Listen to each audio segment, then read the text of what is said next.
Hi everyone, my name's Kate Kalthoff and welcome to a Stamping to Share video. I'm an independent demonstrator with Stampin' Up! And today I'm going to share with you how to create this awesome card. It actually has no stamping on it whatsoever, but it uses such beautiful papers. I know you're just going to want to make a bunch of these.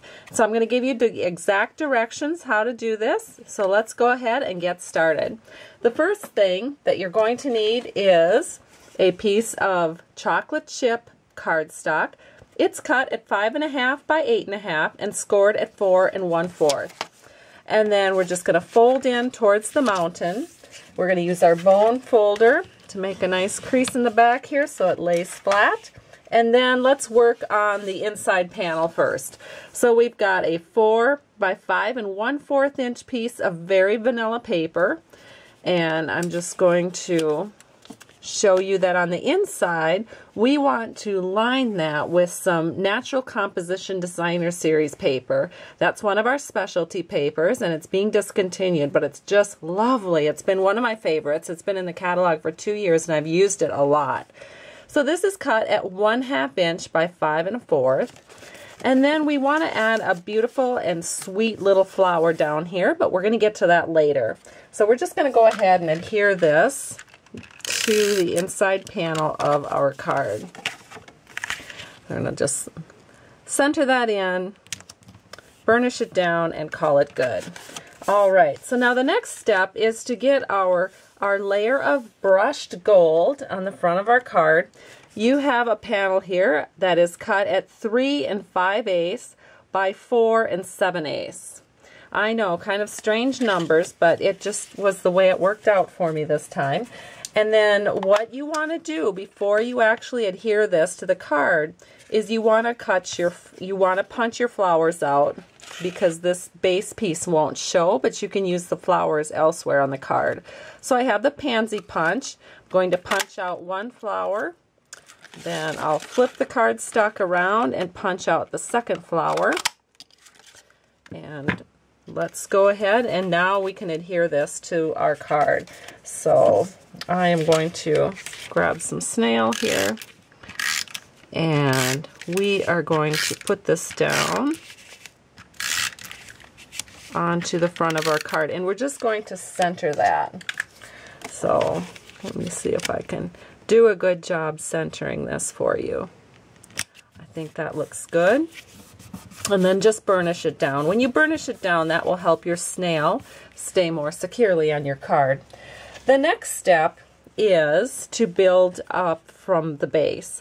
So we have some Natural Composition paper again. This is cut at 3 7/16 by 4 11/16. And you can see how pretty this is. It's already got the embossed image on it.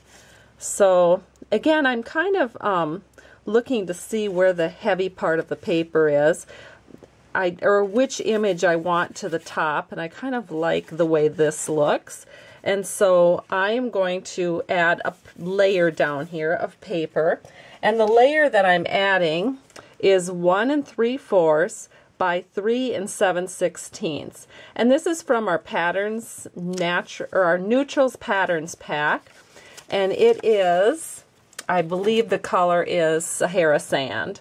And so I'm going to go ahead, and you could use the polka dot side or the chevron side. I kind of like the chevron side. It's a little bit more lighter and a little bit more airy. So we are going to set this down on the base of our Natural Composition paper. And then we're going to add some washi tape. Now this is the Watercolor Wonder washi tape, and it's in gold. And so, whoops, I should have gotten this started before I started the video.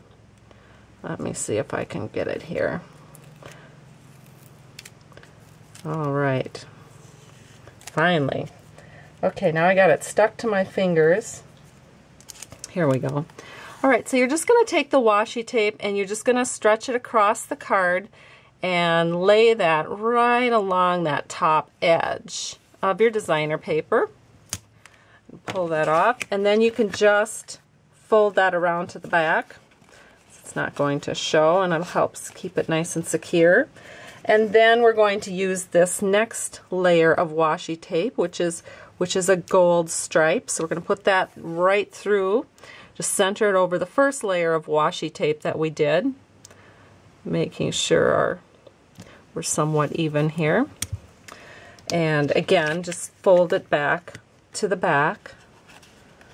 And now this layer is ready to go onto our card. And so I'm just going to use some multi-purpose liquid glue, and we're going to lay this right onto our card.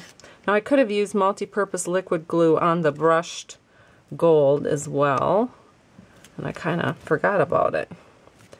Alright, so we have that ready, and that is set. And now let's add our flower pieces. So one thing I like to do with the flower pieces, especially if this is a card that I'm giving in person, is I just take my bone folder and I just want to kind of curl up these petals a little bit. Just add some nice dimension to your card. And then do the same thing on the inside piece, even though I know that's going to get flat, especially if I mail it. It's just some kind of a weird habit that I have. I like everything to look just perfect. So we are going to use glue dots. Let me go off camera a second and put a couple glue dots onto these petals. And we're going to set this down here.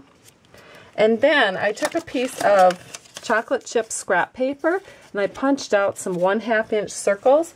I put a glue dot on the 1/2 inch circle, and that's just going to go into the center of our flower. So there's the inside of our card. And now we're going to do the same thing to finish off the outside. We're going to add one of those chocolate chip circle pieces. But instead of a glue dot, we are actually going to use a dimensional.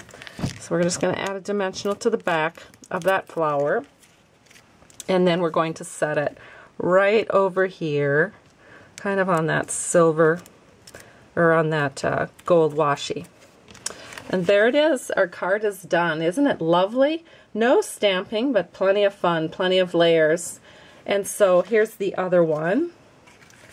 And hope you've enjoyed this tutorial. Have a great day, and thanks so much for stopping by Stamping to Share. I truly appreciate you. Bye-bye.